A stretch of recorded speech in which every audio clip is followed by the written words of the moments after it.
IELTS writing is a nightmare to prepare for, especially if you're not overly familiar with how graphs and charts work. I had to practically force myself to sit down and practice writing task 1. As for the speaking part, it also requires a lot of work. So that's why today I'm gonna share a few tips on how to make your IELTS preparation a little bit easier and help you get a 7 or above in IELTS academic speaking and writing. Hey, my fellow English learner! I already talked about how to get a high score in listening and reading in my previous video. Check it out. I got an overall 8 in IELTS academic with 7.5 in speaking and 7 in writing.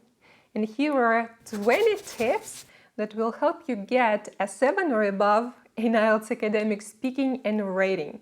Let's dive in. Tip number 1. Warm up your muscles in the mouth and vocal cords before your speaking test.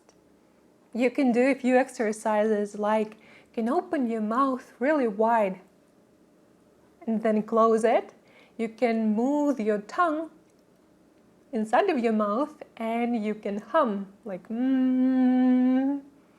It will help you relax your jaw, your tongue a little bit and relax yourself a little bit and become more confident while speaking.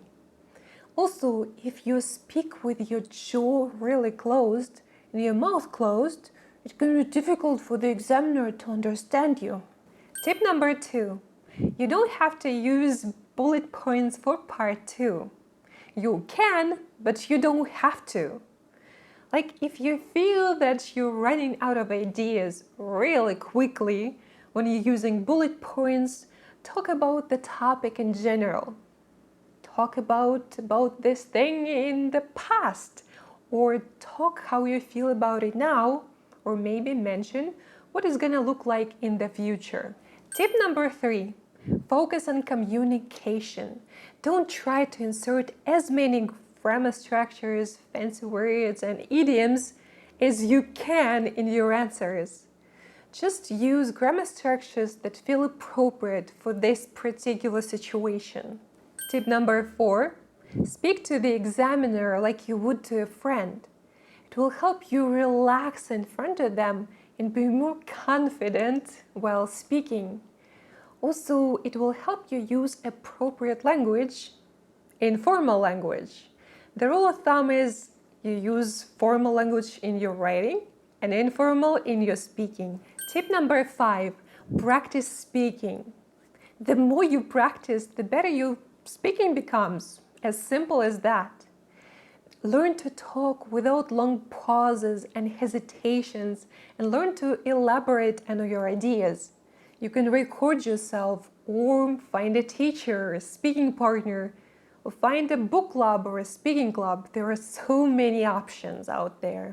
Tip number 6, be positive and excited during your speaking test.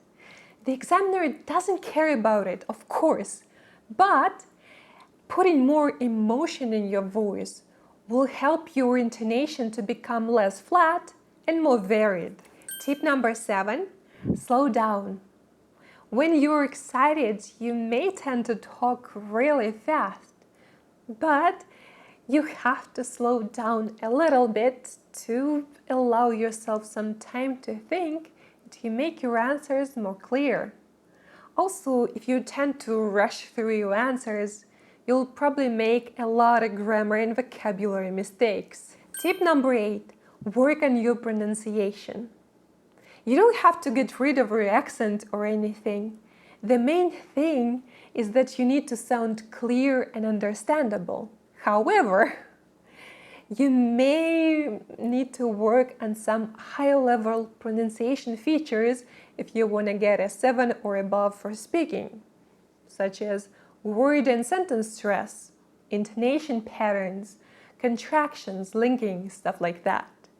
And shadowing, so repeating after or with a native speaker, is a great exercise for that. Tip number 9. If you don't know anything about the topic, just say it. The examiner is not there to torture you.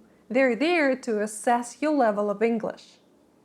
Also, if you miss something that the examiner said, don't hesitate to ask them to repeat this question. You won't lose your score because of that. Tip number 10. Now let's talk about writing. Learn how to structure your essays. Having a structure will help you save a lot of time during your exam and will allow you to focus on developing your ideas instead of just thinking about how to write an essay. The simplest structure that works is an introduction, two main body paragraphs, and a conclusion. For task 1, it's an introduction, an overview, and 2 paragraphs. Tip number 11. Find a number of good sample answers for task 1, but instead of just reading them, practice answering the questions. Once done, you can compare your answer with the sample answer, especially the overview part. Also, make sure that you practice all different types of questions, even the rare ones. There is a high chance you get the type of question you hate the most, like I did with tables. Tip number 12. Get a few of your essays checked by a professional. You'll know exactly what to focus on. I had 5 of my essays checked a few years ago, and it was super helpful. Tip number 13. Practice writing in English in general, not just essays. Express your thoughts on paper, maybe start a diary. I had a journal for more than 3 months and I wrote daily, and it helped me to polish my writing skills and improve my vocabulary, grammar, and punctuation. Tip number 14. Find out 2 or 3 most common grammar mistakes you make in your writing and work on minimizing them.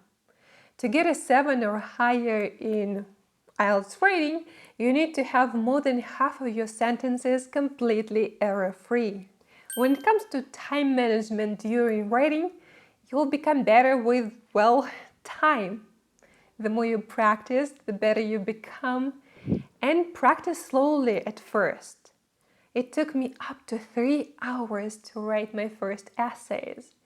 And then when you're able to write both task 1 and task 2 in 1 hour easily, then you'll know that you're ready for the test.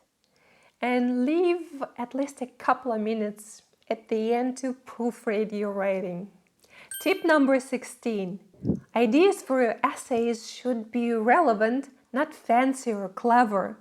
Don't waste your time on coming up with perfect ideas. Instead, focus on developing your ideas and checking your answer. Tip number 17. When it comes to vocabulary and grammar, aim for accuracy over range.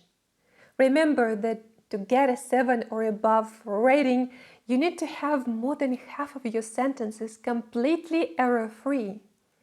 And that is why if you don't know how to use a word, you're not 100% sure, just don't use it. Tip number 18. Improve your vocabulary on common IELTS topics. I took a list of topics from IELTS Liz. And even if you hate a certain topic, you still need to learn a few words and collocations here and there anyway. Let's say you hate business or economy. I do, but I still learned collocations, words that go well together for this particular topic, because you don't know what you're gonna get during your actual exam, so you need to be prepared. Also, learn some vocabulary for task 1 so you can describe graphs effectively. There is a good list of words and expressions on the website IELTS Compass. Tip number 19. Bring a lot of sharpened pencils with you to the paper-based test. It'll make your life just a little bit easier. And some people use pens and I can understand that, but in my experience, they are much more like messy. They're so much messier. So I prefer use pencils, and I found that using really soft pencils can also be really messy. Tip number 20. Practice all 4 parts of the test at least a couple of times to get used to the format and to understand how exhausting the test is gonna be. It really is exhausting, you'll be much calmer and more confident during your actual IELTS academic test. And don't believe people who say that IELTS is easy and you don't need to practice to get a 7 or above.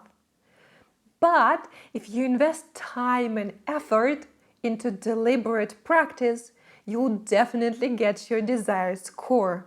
If you want to improve grammar to ensure that half of your sentences in your essays are completely error-free, check out this video with my effective grammar routine next.